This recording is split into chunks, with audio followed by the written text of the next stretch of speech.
Well, got to give credit where credit is due. Damn right. 76ers go on the road and extend the series led by Joel Embiid. We're going to break this one down every which way, but right hand in the air as an 11.5-point underdog. 76ers go on the road and defeat the Boston Celtics in Game 5. Do or die, backs up against the wall, and they score 113, hold Boston to under 100 points at 97. I don't know if it's to a point. Boston was terrible, though. They missed a lot of shots. I don't know if I should say they held them under, or the fact that Boston was just clanking them from all over, but still. Anyways, let's get down to it. Enough messing around. Sean Brace, Sam Ostry from The Score, Sean Bernard on your far right-hand part of your screen, representing the squad over Crossing Broad and DK Network, and by far the most positive 76er fan out there. So much so that when he calls in, we give him the business. So, Sean, the floor is yours, man. That is a gutsy performance and one that I did not see coming. A gutsy performance, a win in which they completely took advantage of the weaknesses the Celtics shows, the shooting struggles that they did put on display, but it takes a team to go out there and seize that opportunity. And that's what we saw the Sixers team do, especially in the second half. And for all those that were screaming at me these past couple days, now this team is better without Joel Embiid. I hope you watched that matchup right there, because that man just showed that he is still the baddest man on every single basketball court that he walks on. They do not win tonight's game without Joel Embiid while picking up a knee injury in the process. We got a series. You can't win in 7 without dropping 3. Let's go, fellas. Sam Ostry. To me, I guess you could say it was the Celtics' cold shooting, but I thought the defense was really good too. The Celtics did not score from 7:03 in the fourth quarter till 2:16 in the fourth quarter. That's about 5 minutes of not a single point, including Tatum's 2 missed free throws in there. So the Celtics had nothing going, but they were also forcing and settling from 3. They weren't getting to the rim. And I thought Embiid in the third quarter, you can talk about his offense all you want, and we will. In the third quarter, they were going at him at the rim, and he had no lift. Right when especially when he came back from going to the locker room for a little bit. And then you fast forward to the fourth quarter, and he is fighting defensively. I thought the Celtics didn't do a good job targeting him, but even when they did, I thought his fight defensively was really good. His effort, his energy, for a guy who, number one, had appendicitis surgery 17, 18 days ago, whatever it is at this point, and then hurt his knee, had to go to the locker room and come back. His fight and defense and the whole team's defense in that fourth quarter is really what propelled them to this win. You fire Rob Thompson and all hell breaks loose in this city. That's what it comes down to.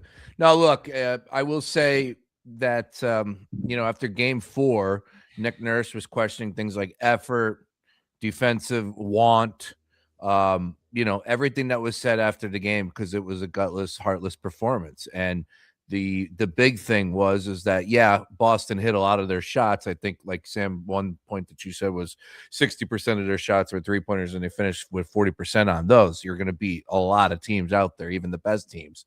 But there was still no fight to get in front of those shots. Peyton Pritchard going for 32, and it felt like they had wide open opportunities, and they knocked them down.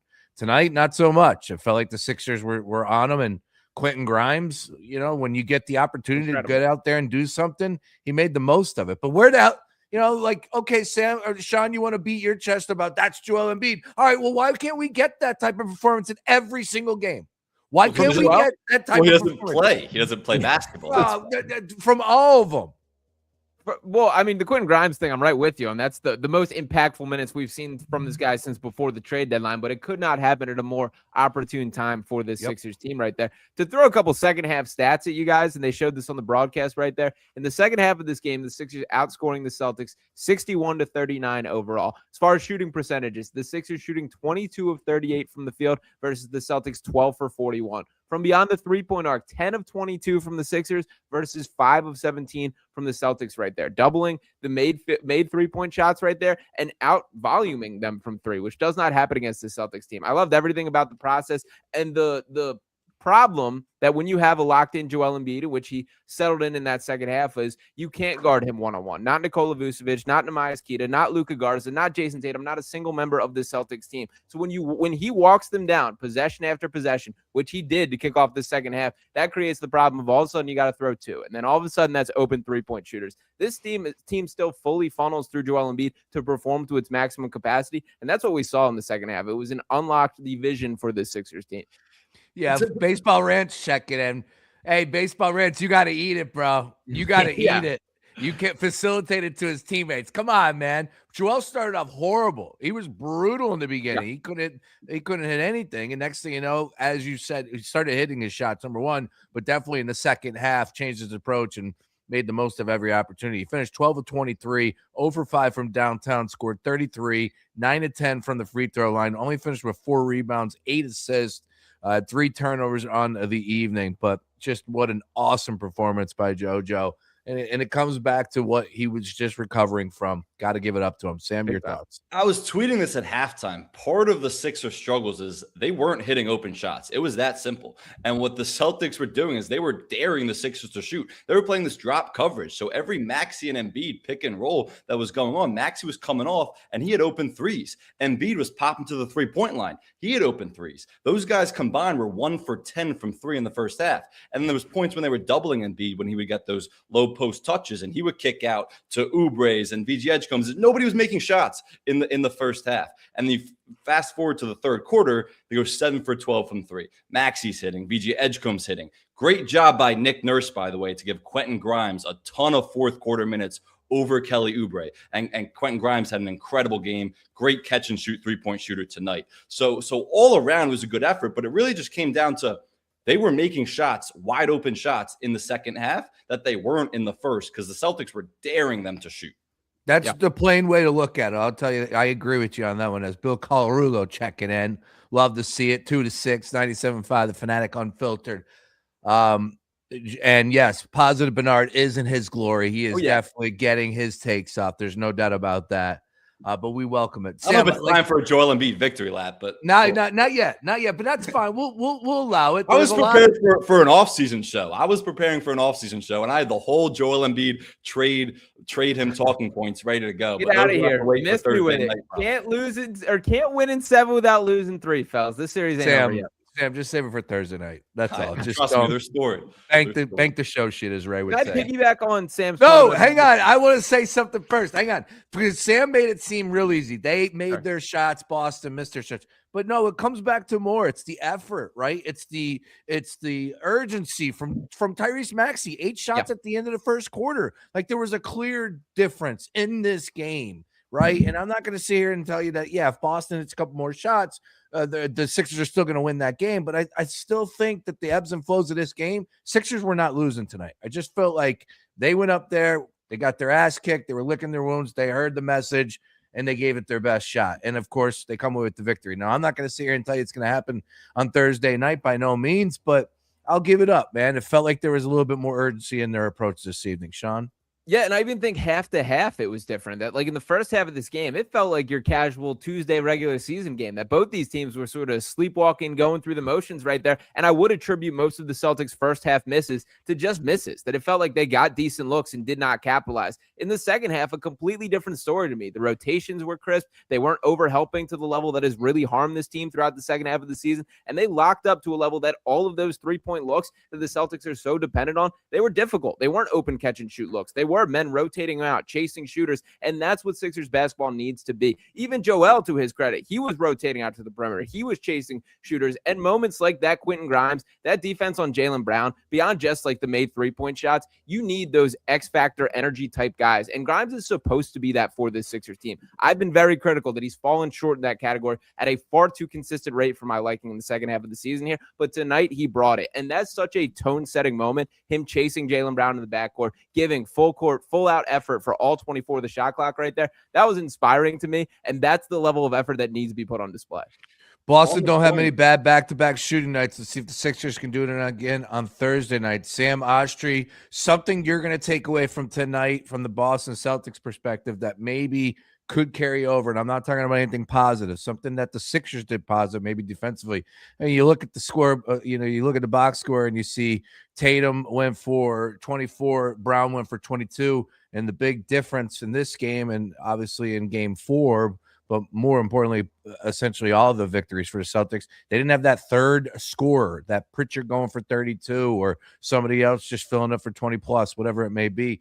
And that was a big difference here. And that's why I don't think the Celtics team is that good. And if Embiid was here all series, I think there was a decent chance that the Sixers could win this series. And they could be up 3-2 right now if that last breakdown does go. Like, we could have a very different tone of the series if they didn't choke up what was it, game 3? What was it that was on there for the taking? Yeah, I mean, the Celtics were just the clutcher team and had the 2 best players on the floor down the stretch. That's why they won that game. But to your question, Brace, the Celtics lead the entire playoffs in wide open threes per game. 26 coming into tonight, 26 wide open threes per game. That is a ridiculous number. And how the NBA classifies wide open threes for the people out there is if there's 6 or more feet of space between the closest defenders. 26 per game. That is absurd. The next closest team is the Thunder with 21 per game. Tonight, and I don't have the exact numbers in front of me, but tonight, it didn't feel like the Celtics got that many wide open threes off. And yeah, it's true that the Celtics missed open shots. That's 100% true. But it felt like the Sixers defense was much better at, number one, closing out, but preventing the Celtics from getting downhill and forcing the driving kick. And that's to the Sixers defense credit, where they didn't give up as many wide open threes as they had been all series. And they need to carry that over, because the Celtics team is never going to shoot this bad from 3 again. But what the Sixers can do defensively is force tough contested threes instead of wide open threes. And I thought the Sixers did a great job of that tonight. Yeah, I'm ready to give Derek White the Ben Simmons treatment. He's 2 for 8. Just let him shoot, let him go. And then I felt like he was open. He had a couple open looks. Also, who was the other one that not Shireman? Who's the other one? Sam Hauser. He had a couple open looks too as well. And I know he knocked down one of them. Can't find him in the box score. I don't know what exactly. Oh, there it is. 2 for 5. 2 for 5 from downtown. So he had a couple open looks. Love the fight in quarter 4. Full team effort on both ends of the court. Truly gritty W. Go Sixers. Dan Cooper checking in. Totally agree, Dan. Like, I was prepared. I was joking. I didn't think that they would have a chance in hell winning this game. I did say that. I don't think you thought they were going to win a game since like February. This is contenders in the East. No. Because I had them in game 3. Game 3, I said that they could win. I took them in, right. Yeah, and they ended up. They didn't cover. It was I think they ended up. I think it was 8.5 was the spread, and I think the Celtics won by 8. And of course, that's when Tatum. Yeah. Oh, I had the 76ers making that a game. I did. But I sure as hell didn't see tonight, Sam. And most people didn't, if we're honest with ourselves. Coming off of that performance where you have the head coach questioning everything. You got Tyrese Maxey going, well, I got to be a little bit more assertive. Yeah, you think, Tyrese? You think you should do that? That's probably a good call with the season on the line. You got a rookie, VJ. Let's talk about him. And what did you see from him tonight? Because VJ was a dude that was just completely lost. Oh, by the way, a rookie with unbelievable expectation on his shoulders. He finished with 10, but he played 40 minutes, battled out there, 3 of 8, 3 for 6 for downtown, 7 boards, 3 assists. Sean Bernard, your thoughts on VJ tonight? Yeah, I know we love talking about just points in the box score when we talk about players like that, but the biggest trait for VJ Edgecombe that I've continued to shower him with praise for is he's become the glue of this Sixers team. That whatever they need on a night-to-night basis, he can scale up that role, whether that is leading a team in assists in certain nights, whether that is attacking the glass, rebounding at a high level, and he gets those tough boards in a way that the Sixers team simply needs somebody to get. I thought he came up with those at really timely times, hitting 3 3-pointers at really big moments of this game, ultimately finishing with 10 points, 7 rebounds, and 3 assists right there. Thought he was great defensively, stood on his head a couple times with matchups with Jaylen Brown and Jason Tatum right there. He's tough as nails, man, and he's just ready for the moment at a level that you do not see from players this young right there. He's everything the Sixers need him to be. He's a tone setter with his energy, with his defensive presence right there, and I thought he just matched whatever the moment asked of him tonight, even if it wasn't the most ridiculous box score. Yeah, no, you're right about that. And George finished with 16, continued with the box score. Grimes, we talked a little bit about him with 18. And supposedly, I believe Shaq just mentioned John Kincaid on the telecast, so that's always a good thing. I don't want to hear from Shaq on his. I hate watching Joel Embiid take. Yeah, I heard that. He hates every big man because it threatens him and his legacy. It's a good point. And by the way, ain't nothing threatening his legacy. Joel Embiid more talented than Shaquille O'Neal. Okay, dude. Fact. Well, yeah, I mean, every big these days is more talented than Shaquille O'Neal, but he's not a better player. He's not more dominant. No, nowhere near it. Shaquille O'Neal is the most dominant basketball player I've ever seen play. Everybody's more skilled than Shaq. Shaq barely even played in today's era. Shaq won multiple championships. Come on. I stand by that. I stand. I don't know. You know what? I don't even know what you said. In one ear, out the other. Whatever it is. Honestly. I got a freaking mural of the guy right behind me. Yeah. I don't know if you knew that. Yeah, that'll be painted over pretty soon. It should be. Not yet. Not yet. I mean, you have to wait a week. You have to wait a week for sure. No, well, the wife is with the new desk. See how she is? She's already starting to creep down here. Not yet though. The deal is if he gets traded, then it gets painted over. He ain't going anywhere, and he shouldn't. No, because that's the Embiid tease right there. What we saw right here is 100%. Exactly whatever that new general manager is, whoever Bob Myers brings in. Exactly what we just saw. There's no way they're gonna be like, that Embiid tease is gonna lead some franchise to talking themselves into trading for the guy and giving up real assets for him, despite that absurd contract. Because guess what? Tanking's not even a thing anymore. You can't even tank to the bottom after today's lottery rules came out. So someone's this is a conversation for the offseason, but someone's trading for Embiid, I promise you. Thumbs up. We got 2 more games in the second round to still break down, fellas. We're not getting off the wagon right this. You keep talking about the Embiid tease like it's such a bad thing right here. You know what the Embiid tease that we just saw put on display? It's a bad thing. Him giving the Celtics team 33 points, 8 assists, and 4 boards without an appendix, with half a knee, with whatever day is post-surgery that he is. That's called trade value, Sean Bernard. Trade value. That's called the single most dominant player in the NBA whenever he is physically right or close to it, and he's in the close to it category. I watched this dude give Nikola Vucevic buckets for the past decade. You just created that category specifically for him, close to it. What, close? Do you think he's at full health, Brace? Do you? Well, no, it's just like he hasn't been since 2018. Yeah, but they're all banged up at this time of year, right? Everybody's Bernard is right though. We're being super negative, Brace, and they did just win a gritty game, and Embiid was awesome. So they do deserve some credit. I gave him plenty of credit, but I'm being a realist. Yeah, no. You know what? You know what's perfect? You know what's perfect? He went to the locker room with the sprained knee. But like that's perfect. That's the perfect symbolism. What it is right there. What happened after? Or he comes back, but Sean, that's the thing. He can't last. He can't last. He hasn't won a championship up until this point. He's not going to go somewhere else, and all of a sudden, that's when it's going to happen. But he's going to last for 2 full seasons. You got to play 2 full seasons to win a championship. Regular season and the playoffs. Let me put on my full Joel Embiid defender hat right here. If Bryce Harper picks up half the injuries that he has in guts, so into your head, you don't have to take it off. A hero in the city. If Jalen Hurts goes to the locker room with a sword, he comes out in the second half, all we hear about this. If Allen Iverson had done that, this is all we would hear about for stories. But because Joel Embiid is not liked, he does not get painted in this hero light in the same way. That dude dealt with whatever he's dealing with his knee. Gutted out, was the best damn player on the floor tonight. I don't think Jalen Hurts is the correct comp. That guy gets way more criticism than Joel Embiid, more undeserved criticism than any athlete maybe in the city's history. Not named Joel Embiid. Joel Embiid is above him on that list. Way more criticized than Joel Embiid. Never won championship. And one is won a finals or Super Bowl MVP. All right. You're right.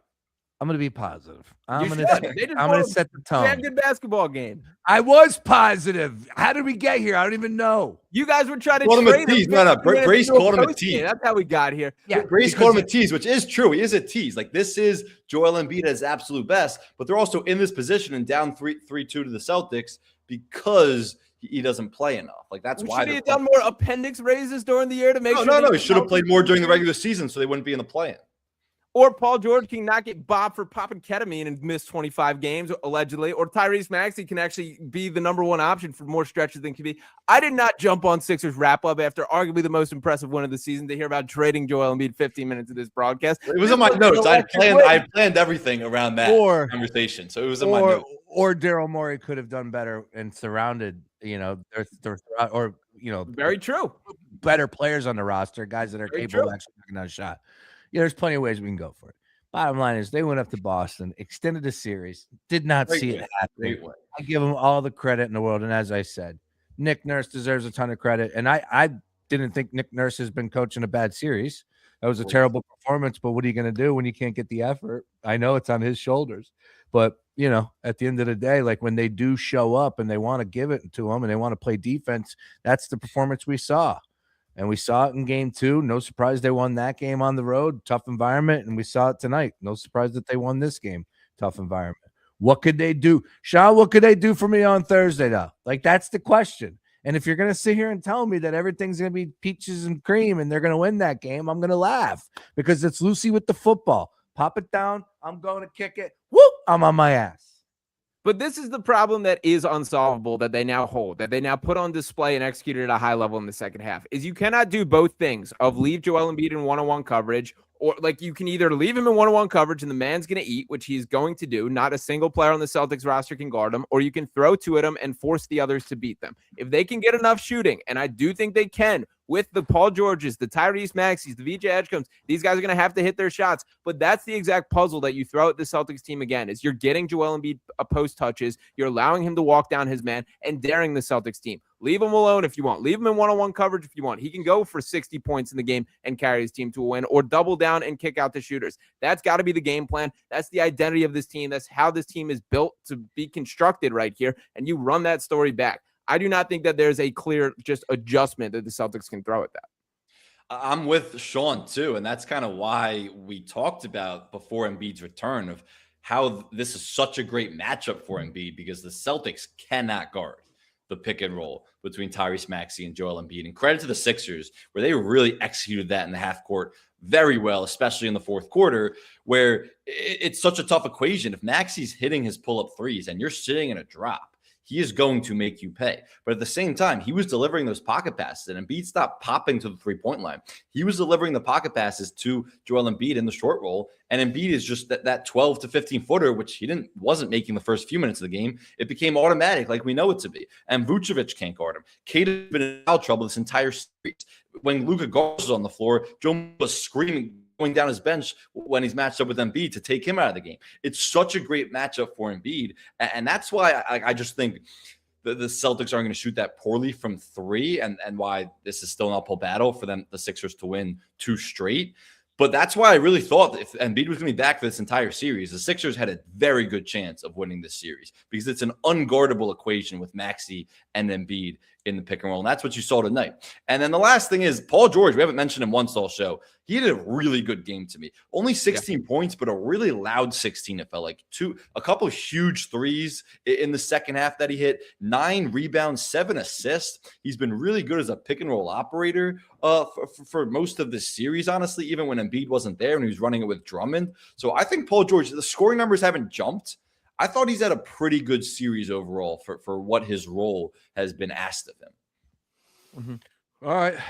Well, look, like I said 3 different times, so shout out to Austin Jones. He's checking in.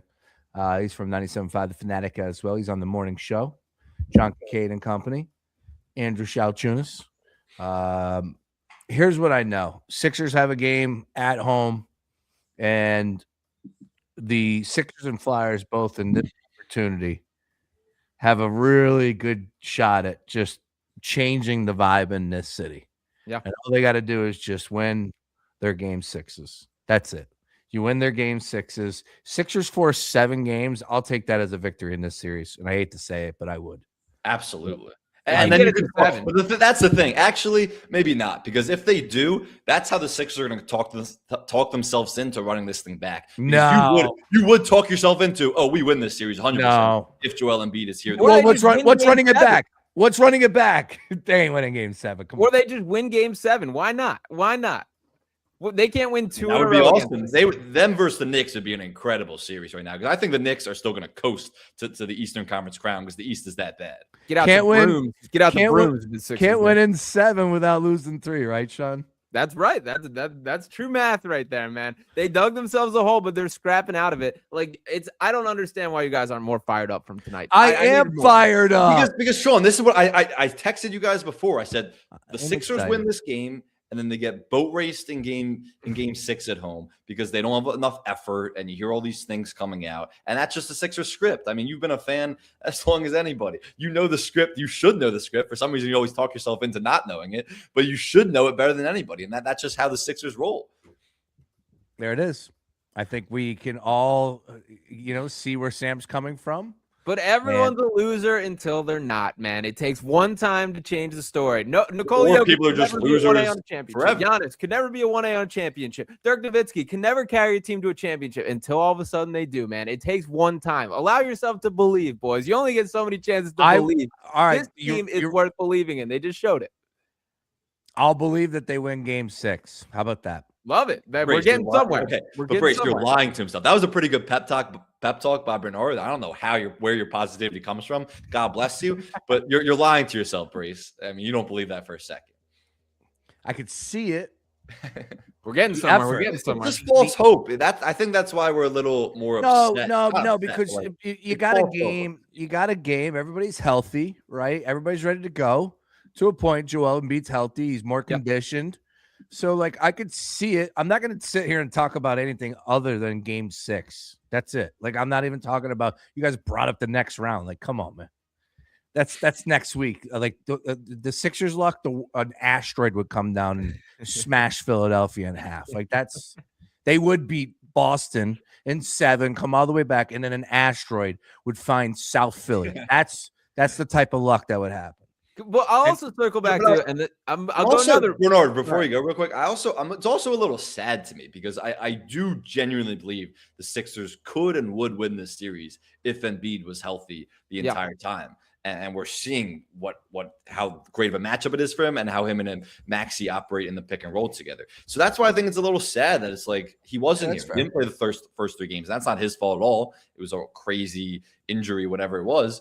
But it's just sad because like they're probably not going to win the series when they're the better team. I genuinely believe they're the better team if you play this game out over a 7-game series. Mm-hmm. All right. Well, we'll see what happens. Boys, I guess I left my charger in the studio. That sucks. And I'm at 3%. So we're gonna wrap this one up. Early? Yeah. Any final thoughts? And Sam, quickly on the around the league, I see that the Spurs are going to knock off the Trailblazers to eliminate them finally. I know that the Knicks are up on the Hawks, as we just jumped at that for a second. So that's going to be 3-2 in New York. Anything from the league perspective, and put a bow on your Sixers thoughts? Not really from the league perspective. I mean, the Knicks, a much better team. They lost the 2 games they lost by 1 point, and they collapsed in those games. So the Knicks have found something, and the Knicks are going to win the East again. I'm fully convinced because this East is that bad. I mean, again? Bernard, yeah, will you say again? Look, I'm fully convinced again. Not that they're going to win it. So I get to hear all about the Joel No, Embiid tease, about how it's the same story every year. These guys get the benefit of the doubt. These guys hate each other. The Knicks hate each other, man. Okay, but who are you going to take? The Boston Celtics? I don't think this team's that good. I've been saying it all series. I just don't. They don't have enough besides their 2 tops. Who advanced them in the bracket already?